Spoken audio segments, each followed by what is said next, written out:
jadi pertanyaan juga kepada saudara kita yang Buddhis. Kalau karma itu sifatnya tidak berpribadi, maka bagaimana dia bisa menentukan sesuatu itu baik atau jahat? Ya sudah, by nature itu ya Tuhan menciptakan kita berbuat baik. Kok dikasih surga sih? Aneh gitu loh. Iya. Tidak semua dosa itu pelanggaran. Tidak semua dosa itu pelanggaran. Oke. Ya, tapi semua pelanggaran itu dosa. Oke. Halo Sobat Podcast semua. Kali ini saya sama Pak Joy Manik. Halo Pak Joy Halo Manik. Pak Teguh. Sudah berapa lama kita nggak ketemu di sini ya? Iya, Sejak lumayan. terakhir kita berperang itu ya, VS. Lumayan. Yang ada tulisannya VS podcastnya. VS. Iya. Tahun lalu itu ya. Iya. Sehat semua Pak Joy? Puji Tuhan, semuanya Istri, baik-baik. anak-anak. Luar biasa. Oke. Pak Joy, ini kan zaman-zamannya susah. Mhm. Semua orang ada yang mengeluh, ya kan? Ada yang bersyukur. Puji Tuhan kalau ada yang masih bersyukur gitu. Iya. Tapi banyak yang mengeluh, banyak yang putus asa gitu kan, banyak depresi dan sebagainya gitu. Apakah menurut Pak Joy bahwa dengan kondisi seperti ini manusia semakin lama semakin banyak yang berbuat dosa gitu? Nah, ini memang sejak awal pandemi ini ya, itu kan di media sosial, percakapan hari-hari itu Iya. banyak sekali diangkat isu dan tema tentang apakah pandemi ini karena hukuman dari Tuhan.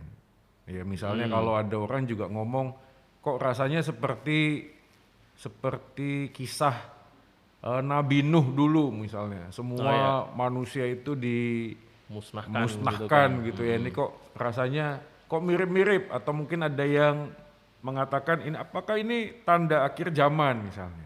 Ya kaitannya Tuhan sudah mau datang, lalu salah satu tanda-tandanya ada penyakit sampar katanya kan yang diterjemahkan kok mirip-mirip dengan istilah pandemi ini.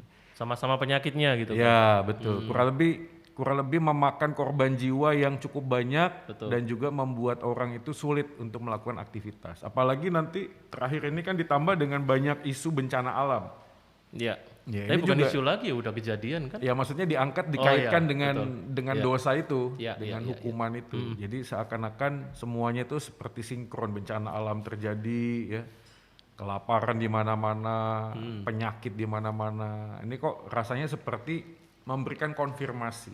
Iya. Jadi memang kita tidak bisa memungkiri kalau ada orang yang berpikir seperti itu. Bahkan ada juga yang memikirkan vaksin ini juga salah satu tanda antikristus gitu ya. Itu juga sempat ramai di media sosial. Ya. Ada yang bilang itu ada kode 666-nya di barcode-nya dan lain sebagainya. Jadi semuanya itu memang tidak bisa dipungkiri berkaitan sih satu dengan yang lainnya tentang apa yang kita bicarakan. Apakah ini ada hubungannya dengan dosa itu? Iya. Jadi kalau kita mau mengambil satu mau mulai dari awal gitu ya, mungkin kita juga perlu memahami apa yang kita sedang bicarakan. Ya apa itu dosa kan? Iya.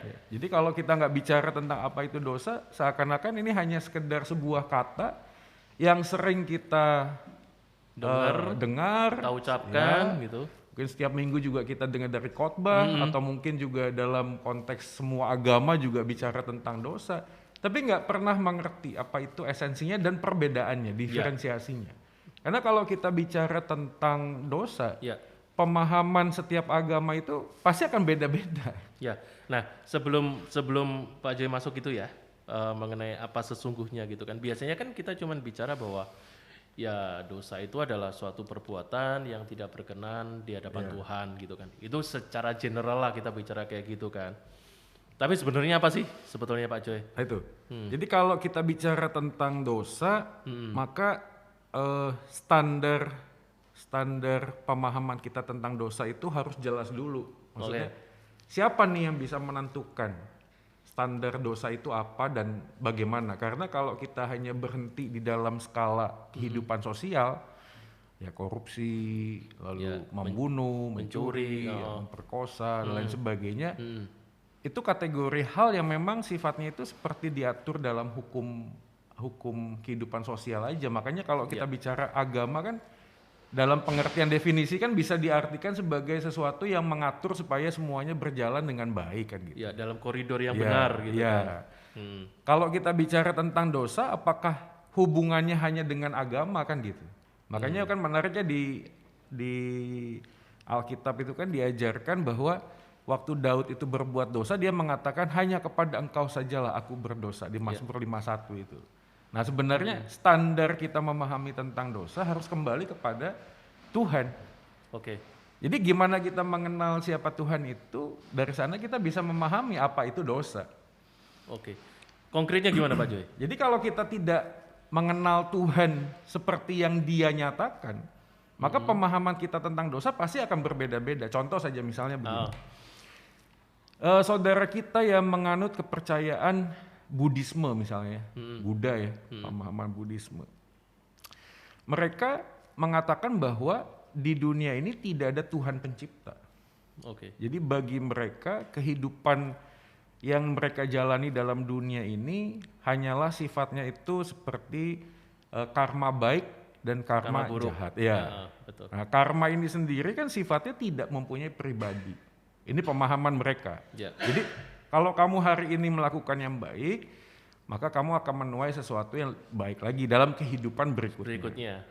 Kalau kamu jahat, kamu akan menuai sesuatu yang jahat juga. Itu berkaitan dengan reinkarnasi gitu kan? Ya, kan kalau kita bicara Buddha sama Hindu kan agak-agak mirip. Mirip, Ya. Walaupun yang satu reinkarnasi, satu pemahaman rebirth. Bedanya apa sih? Hindu itu masih percaya jiwa itu ada. Oke. Jiwa itu kekal, masih percaya. Tapi kalau teman kita yang Buddhisme itu seperti mirip kepada teori evolusi. Jadi dia tidak percaya ada jiwa yang hidup. Makanya ini menjadi pertanyaan juga kepada saudara kita yang Buddhis ya. Kalau karma itu sifatnya tidak berpribadi, maka bagaimana dia bisa menentukan sesuatu itu baik atau jahat? Karena gini, baik dan jahat itu kan ada levelnya ya. Contoh sederhana saja, kalau ada wanita, 2 orang wanita, dua-duanya membunuh. Ya, yang pertama wanita ditanya, kenapa kamu membunuh? Oh dia lihat, wah majikan saya nih kaya. Saya pengen jadi kaya, lalu saya merencanakan membunuh majikan saya, lalu mengambil hartanya. Ini pembunuh. Wanita yang kedua ditanya, kenapa kamu membunuh? Saya lagi pulang, mau diperkosa. Nah, daripada saya diperkosa, saya mempertahankan diri. Ada batu, saya pukul kepalanya. Yang mau memperkosa mati. Kalau kita ngomong dua-duanya pembunuh, karena mengambil nyawa orang lain kan gitu. Ya, dari sisi perbuatannya. Tapi kalau kita mau menyimak, kalau keduanya salah, diberikan hukuman yang sama, pasti kita ngomong protes, nggak adil dong. Yang satu kan memang motivasinya ingin memperkaya diri. Yang satu kan ingin mempertahankan diri. Artinya kalau kita ngomong tentang kejahatan pun ada levelnya. Nah itu yang kita bertanya, bagaimana kita bisa tahu ini adil atau tidak adil? Baik dan jahat itu bagaimana? Ini contoh misalnya di teman-teman kita yang Buddhisme atau yang Hinduisme. Kalau teman kita yang lain misalnya, Muslim misalnya, bagaimana mereka memahami tentang dosa? Ya hal-hal yang berkaitan dengan aturan-aturan tertentu. Gitu. Jadi ada kesalahan-kesalahan yang diatur di dalam kitab suci mereka. Jadi aturan-aturan yang dilanggar itu menjadi sebuah dosa. Tidak melakukan apa yang Tuhan inginkan juga dosa. Tapi kalau kita bicara tentang apa itu dosa, kan ini menjadi tuntutan. Kan repotnya gini, kalau kita bicara tentang dosa, berarti harus ada antidotnya kan, obat penawarnya. Nah obat penawarnya adalah kalau kamu jahat, berarti kamu harus berubah jadi orang yang baik. Nah ini pemahaman bagi orang-orang Muslim. Tapi buat orang Kristen, kan tidak demikian. Orang Kristen itu tidak hanya mengajarkan membuat kita orang yang jahat jadi baik, bukan. Tapi membuat kita yang mati jadi hidup. Nah bedanya apa sih? Tim Keller itu pernah mengatakan demikian, kurang lebih ya. Saya kutip kalau saya nggak lupa ya, dia bilang gini, di dalam kekristenan kita ini tidak hanya diubahkan secara behavior, tingkah laku. Tapi kita ini diajak untuk mengorientasikan hidup kepada Tuhan. Nah dalam arti pemahaman yang sederhana mungkin gini, percuma jadi orang baik kalau tidak menjadi orang yang mencintai Tuhan, gitu kurang lebih. Karena orang yang baik tanpa mencintai Tuhan justru jahat di mata Tuhan. Ini pemahaman orang Kristen. Karena poin pentingnya adalah kembali berelasi dulu sama Tuhan, bukan menjadi baiknya. Jadi kalau ada orang jadi baik tapi tidak semakin mengasihi Tuhan, ini orang yang jahat di hadapan Tuhan. Ya. Seperti yang saya katakan, kesalehanku seperti kain kotor. Kesalehan Ya. seperti kain kotor. Kalau kita bicara baik dan buruk gitu ya, misalnya Pak Jo ya. Kalau di dalam Tuhan, pandangan Tuhan itu mutlak karena berdasarkan Dia sendiri. Baik dan buruk ini kan kalau seringkali di mata kita nih, manusia nih, ini kan punya relativitas. Apa yang saya lakukan bagi saya baik belum tentu baik bagi orang lain gitu kan. Baliknya juga sama, kejahatan misalnya. Apa yang saya lakukan jahat di mata nggak jahat di mata saya, tapi bisa jahat di mata orang lain. Itu pun juga sama kan. Makanya kalau di pengadilan kan ada jaksa, penuntut, ada pengacara kan, pembela gitu. Tapi seringkali memang sudut pandangnya beda diambil. Tapi kalau kita tarik di mata Tuhan, mestinya cuma satu. Kalau salah, kalau benar gitu, absolut gitu kan. Yang seringkali kita susah ini kan kita sendiri yang membuat standar gitu kan. Apakah lu dosa apa enggak gitu kan. Terus kita rame-rame menghakimi itu.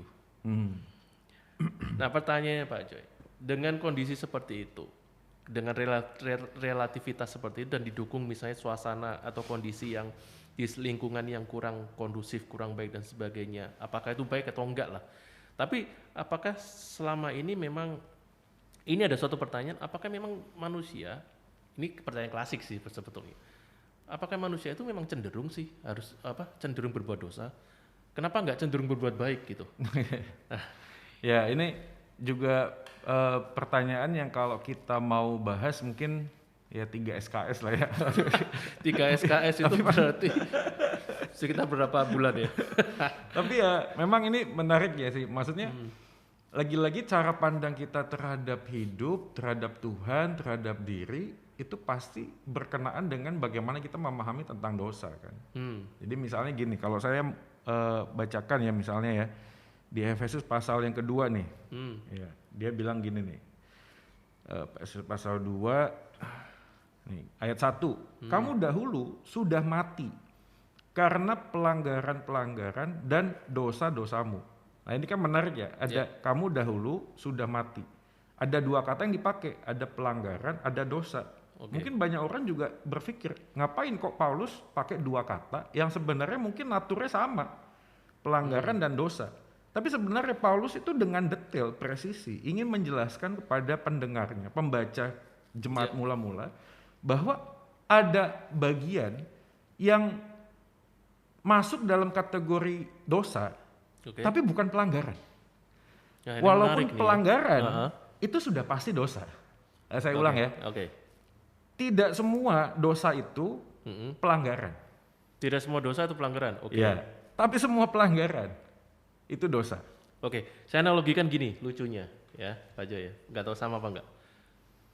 Mobil berhenti belum tentu parkir. Mobil parkir pasti berhenti. Iya mungkin juga bisa gitu. Kalau polisi nilang ya, kalau polisi nilang nih di tanda S strip, kalau dia kan berhenti, bisa tanya, saya nggak parkir gitu kan. Tapi kan tetap berhenti. Berhenti. Salah juga. Iya. Mungkin pemahaman secara sederhana begini. Apa bedanya pelanggaran dengan dosa? Pelanggaran itu berarti harus ada hukum yang dilanggar. Pelanggaran itu harus ada hukum yang dilanggar. Artinya harus ada aturannya dulu. Ya, baru dilanggar bisa. Nah ada banyak orang yang berpikir, loh ini kan nggak ada aturannya. Nggak ada aturannya. Misalnya contoh, kita kan kebaktian online. Ya. Apakah kebaktian online harus pakai baju yang bagus? Nggak ada aturannya. Gitu. Apakah harus duduk apa tidur? Ya. Nggak ada aturannya juga. Ya, sama seperti mandi dulu atau enggak gitu. Beberapa pertanyaan yang kemarin juga saya sempat bahas. Di media sosial itu ada orang buat TikTok yang mengaku pastor, diposting di Instagram. Ya bahas tentang apakah tato itu dosa. Lalu saya bikin lagi tuh di channel YouTube saya, jangan lupa di sini ya linknya ya. Saya coba membahas gitu loh. Memang betul kalau kita mau mengacu kepada aturan di kitab Imamat itu sudah selesai. Kalau kita mau bicara tentang Taurat gitu ya, presisi, ya kalau kamu ngomong tidak boleh melukis di dalam tubuhmu gitu ya, berarti semuanya harus dilakukan. Sama seperti waktu kita bicara tentang perpuluhan. itu ada kurang lebih 600 sekian hukum. Jadi kalau memang perpuluhan itu hanya mengacu kepada aturan perjanjian lama, semestinya 611 aturan yang lain konsisten dilakukan. Contoh misalnya, datang ke rumah ibadah ya buka kasut. Itu aturan semua. Tapi kenapa kita tidak memahami itu sebagai sesuatu yang berlaku saat ini? Karena Yesus sudah mati, kan gitu. Oke. Jadi ada hal-hal yang memang diatur secara seremonial di sana, perjanjian lama. Tapi sekarang tidak lagi karena Yesus sudah mati menebus dosa kita. Clear, Oke. kan gitu. Itu aturannya ada. Ya. Nah waktu dikatakan pelanggaran, aturannya ada, dilanggar.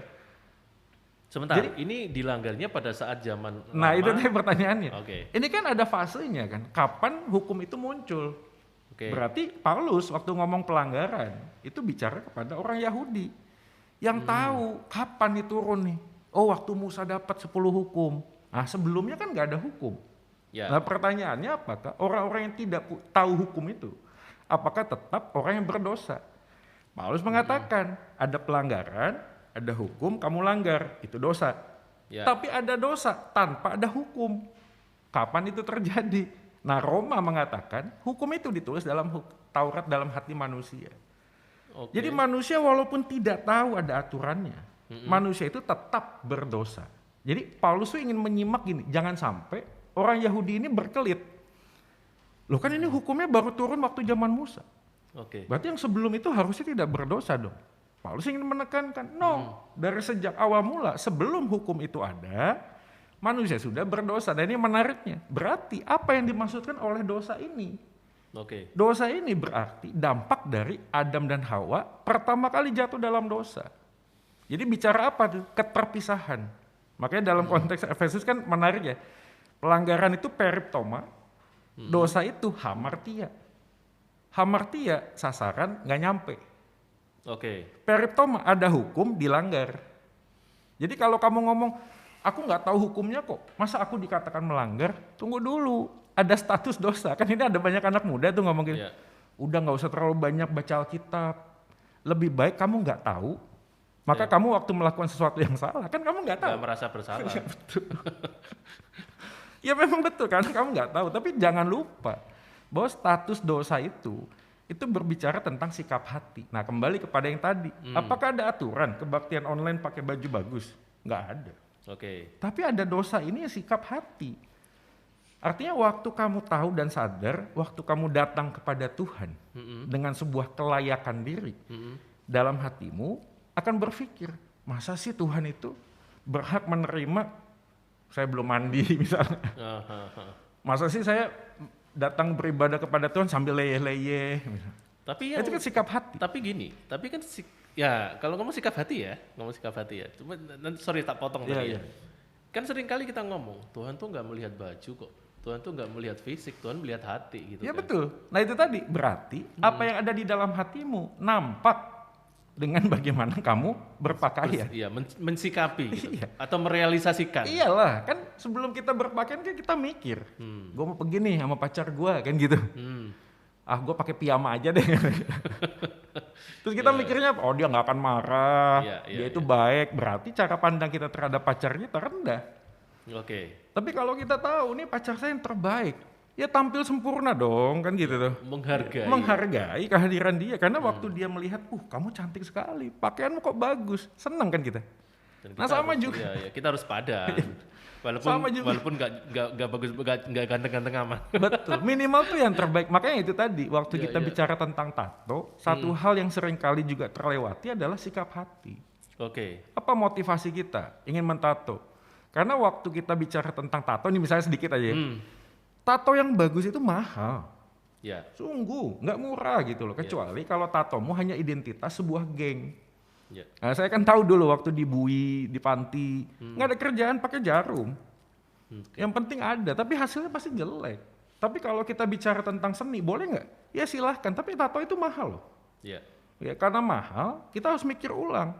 Apakah dengan uang sekian juta itu untuk kepuasan diri seni, atau uang ini bisa dilakukan untuk sesuatu yang lebih berguna gitu. Ya. Jadi pasti ada sudut pandang yang lain yang melihat apakah ini untuk kepentingan kita, memuaskan kita, atau ada sesuatu yang lebih Ya betul. baik gitu kan. Ya teman saya misionari misalnya waktu itu pernah cerita, dia melayani sebuah pedalaman. Salah satu unsur penerimaan dalam pedalaman itu adalah ditato. Tato identitas itu loh Ya, pedalaman. heeh. Akhirnya dia memberi dirinya ditato supaya Injil itu bisa semakin diterima melalui apa? Penerimaan diri. Ya, Memang nggak seperti yang gimana gitu tatonya.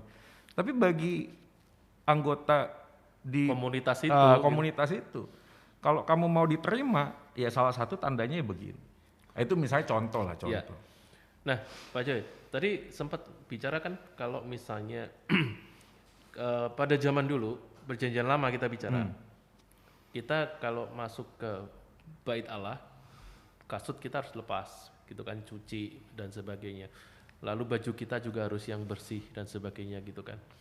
Tapi setelah perjanjian baru, Tuhan Yesus gitu kan, melalui perjalanan Tuhan Yesus sampai dengan dia diangkat kembali, itu kan ada perdamaian di sana. Tapi kan bukan berarti bahwa aturan itu hilang kan? Ya, makanya kan Yesus pernah pernah ngomong, aku datang bukan untuk Ya, menghilangkan menghapus, hukum, tapi untuk menggenapkan hukum. Karena arti dalam penggenapan itu sebenarnya hukum Taurat itu tinggi sekali. Nggak ada orang yang bisa memenuhi hukum Taurat itu. Makanya tadi kalau kita bicara di awal, dosa dengan perbuatan baik gitu. Nah pertanyaannya, apakah perbuatan baik kita ini bisa membayar dosa kita ini? Oke. Nah disitulah Yesus hadir untuk menggenapi hukum Taurat. Artinya Tuhan tahu nggak ada yang bisa memenuhi standar itu. Makanya dia masukkan kata hamartia, meleset sedikit saja. Makanya dikatakan kalau kamu bisa melakukan 9, tapi gagal 1, kamu bersalah terhadap semuanya. Kalau ada 10 hukum tadi, Ya, 1 gagal. 9 itu dianggap bersalah. habis sudah. Habis semua ya, seperti aqua inilah. Ya, Ya kalau kita tetesi racun tikus setetes aja gitu ya, ya kena semua. semuanya rusak. Ya, Nah ini yang harus dipahami bagi beberapa orang juga sebagai orang Kristen. Karena di dalam kekristenan kita itu diajarkan untuk bisa datang kepada Tuhan itu bukan menghapus dosa dengan perbuatan baik, tapi melalui darah Yesus. Dalam pemahaman ekstrimnya gini, kalau kita mau ke surga dengan perbuatan baik, itu pasti nggak akan pernah bisa. Tidak mungkin bisa. Satu-satunya jalan hanyalah dosa kita ditanggung oleh pribadi yang sempurna. Nah itu Tuhan Yesus itu. oke. Jadi dalam pemahaman lainnya, kita ini tidak perlu berbuat baik untuk bisa masuk surga. Yang kita perlu lakukan hanya mempunyai iman di dalam Kristus. Perbuatan baik kita adalah ucapan Syukur. syukur, terima kasih. Nah ini Efesus 2 ayat 10 kan gini, karena kita ini buatan Allah diciptakan dalam Kristus Yesus untuk melakukan pekerjaan baik. Ya, Jadi by design, kita berbuat baik ini jangan dikasih reward lagi gitu lah. ya. Kan Justru itu sebetulnya tugas kita. memang tugas kita. Iya kan? Ya, Kewajiban seperti kita. orang yang dulu saya pernah cerita tuh, siapa tuh? Mantan gubernur Jakarta ya, inisialnya A, belakangnya K, tengahnya. Dia punya kalimat tuh bagus gitu loh. Waktu dikasih penghargaan itu kan, pejabat anti korupsi. Ya, Kan dia ngomong sebuah kalimat yang bagus. Pejabat tidak korupsi dikasih penghargaan, itu aneh. karena udah memang biasa. pejabat tuh harusnya memang tidak korupsi. Iya. Naturnya harusnya gitu. Betul, tidak perlu dikasih reward lagi gitu. Sama, orang itu berbuat baik, ya sudah by nature itu ya Tuhan menciptakan kita berbuat baik. Kok dikasih surga sih? Aneh gitu loh. Iya. Nah berarti Pak Joy, kembali tadi ya supaya nggak bingung nih Iya. juga nih. Memang berarti kecenderungan manusia itu pasti akan berbuat dosa. Iya. Karena dari awal pada saat kejatuhan Adam dan Hawa itu semacam kayak apa ya, bawaan gitu kan. Ya. Naturnya. Ya, bahasa teologi itu imputasi. Jadi dia Ya, hidup ya. dalam satu realm yang sama. Gitu. Betul, imputasi gitu Iya. ya. Nah, Pak Joy, kalau ini nih pertanyaan juga yang sebetulnya klasik gitu ya. Saya coba menggabung-gabungkan dari beberapa pertanyaan orang-orang gitu. Tapi ini yang perlu kita perjelas supaya semua bisa tahu gitu loh, apa yang sebenarnya pengertian dan sebagainya mengenai dosa, mengenai perlakuan dosa dan kelakuan dan sebagainya. Kalau misalnya memang itu kecenderungan gitu kan, kita ini cenderung berbuat dosa nih. Iya. Padahal kan kita kalau kita lihat bahwa pada saat penciptaan manusia itu kan Tuhan bicara kan bahwa mari kita ciptakan gitu kan, mari kita buat manusia sesuai dengan gambar dan rupa kita. Seperti itu. Nah, apakah ini berarti bisa dikatakan bahwa, tanda kutip nih ya kita ngomong ya, kalau misalnya manusia itu adalah sebuah mobil gitu, ada yang meleset nih pada saat penciptaan. Biasanya mobilnya bikin bagus gitu ya, bisa ternyata ada kabelnya yang salah satu aja gitu, sehingga akhirnya jadi produk cacat gitu. Apa bisa dikatakan gitu? Ya sebenarnya ini kita melogikakan gitu ya. Sebenarnya pertanyaannya Ko Teguh dan mewakili teman-teman yang lain juga mungkin 1 dari 5 pertanyaan yang sering ditanyakan. Itu kan berkaitan begini. Kalau memang manusia ciptaan Tuhan itu bisa berbuat dosa, berarti ciptaan Tuhan itu tidak sempurna. Iya, ciptaan padahal gagal gitu. Tuhan itu sempurna. Iya. Sebenarnya yang penting untuk kita pahami adalah definisi apa itu kesempurnaan. Nah misalkan contoh, kalau kita bicara tentang pisau yang sempurna. Pisau yang sempurna itu harus tajam. Baru dia bisa dikatakan sempurna. Tapi ketajaman pisau itu berpotensi untuk bisa melukai orang yang menggunakannya atau melukai orang lain. Nah pertanyaannya adalah, apakah kita menyalahkan pisau yang tajam ketika orang lain terluka? Tentu saja tidak. Kesalahan ada pada orang yang menggunakan pisau tersebut. Kita jangan ngomong, wah dasar pisau tajam, makanya adik saya terluka. Ya nggak bisa. Kesempurnaan pisau itu memang harus tajam. Tapi bagaimana orang melakukannya, menggunakan pisau itu. Nah analogi itu bisa kita buat kepada manusia. Manusia diciptakan oleh Tuhan itu sempurna, sesuai dengan gambar dan rupanya. Di dalam kesempurnaannya lah, manusia itu mempunyai kehendak bebas. Untuk memilih, dia mau taat pada Tuhan atau tidak taat pada Tuhan. Nah banyak orang terus merespon, nah karena itu makanya manusia jatuh dalam dosa. Nah berarti alternatif lainnya adalah Tuhan menciptakan manusia yang tidak punya kehendak bebas. Masalahnya tambah rumit nggak? Tambah rumit. Kenapa? Karena pada waktu manusia diciptakan tanpa kehendak bebas, maka manusia tidak dapat berelasi dengan bebas dengan Tuhan. Karena kasih itu kan butuh kehendak bebas. Kalau kamu harus mengasihi ya, oke siap, saya akan mengasihi. Kenapa? Karena perintah itu bukan kasih. Kasih itu harus muncul dari dalam diri dengan kehendak bebas. Jadi lebih bisa kita pahami gambar dan rupa itu sempurna. Di dalam kesempurnaan itulah Tuhan memberikan kehendak bebas supaya dalam relasinya hidup. Tapi kalau dia robot, ya udah nggak bisa diapa-apain. Tapi gini Pak Joy, kita bicara kalau Tuhan menciptakan manusia, ini kaitan dengan dosa ya, punya kehendak bebas atau free will, kita bicaranya. Berarti Tuhan udah tahu nih, pasti ada resiko di situ, ya kan? Pasti ada resiko di sana, dan resiko itu ya pasti meleset lah hidupnya, gitu kan? Seperti itu kan? Nah ini yang kadang kan sering diomongin kan, kalau seperti itu ngapain diciptain? Bisa maksudnya gini, bisa dibuat free will, tapi dimodif. Saya nggak tahu, ini pertanyaan juga, tapi saya nggak tahu gimana cara modif. Kita ini berusaha memahami yang nggak terbatas, karena kita ini terbatas. Cuman saya jadi agak, misalnya kalau mobil gitu kan, ini nggak bisa dibuat matic misalnya gitu, nggak apa-apa, kita modif. Iya, kesulitan kita yang pertama waktu melihat perjalanan hidup manusia dari awal, lalu kemudian jatuh dalam dosa, tadinya baik, jatuh dalam dosa, dan ada Yesus. Itu salah satu kesulitannya adalah kita berpikirnya tuh chronological. Chronological itu berdasarkan peristiwa yang mundur terus. Dan itu tidak bisa dipungkiri waktu kita baca kitab Kejadian misalnya. Nah kitab Kejadian itu tidak semuanya chronological dalam konteks penciptaan. Karena ada banyak kata-kata yang terulang di bawahnya. Jadi nggak harus, hari pertama ini, 2 ini, nggak juga begitu gitu loh. Nah kalau kita melihatnya chronological, kita menempatkan cara berpikir chronological kita ini kepada cara berpikirnya Tuhan. Nah ini memang mentoknya di sini. Kenapa? Karena di dalam kekekalan itu tidak ada deret waktu. Iya, iya. Kekal itu kan gimana kita ngitungnya? Nggak bisa. Bulan apa, tahun berapa, Nggak enggak. ada. Artinya di dalam pikiran Tuhan, dia itu tidak bicara linear, tapi dia bicara punctiliar, titik. Bagi dia semuanya sudah selesai. Karena dia bekerja di dalam deret waktu kekal.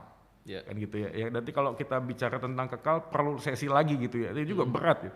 Tapi di dalam kekekalan itulah makanya Yesus waktu datang berinkarnasi itu menembus sejarah waktu yang tadinya di dalam kekekalan tidak terbatas, mengambil inkarnasi, masuk ke dalam yang kekal. batasan Oh sorry, yang nggak kekal. yang nggak kekal gitu. Iya.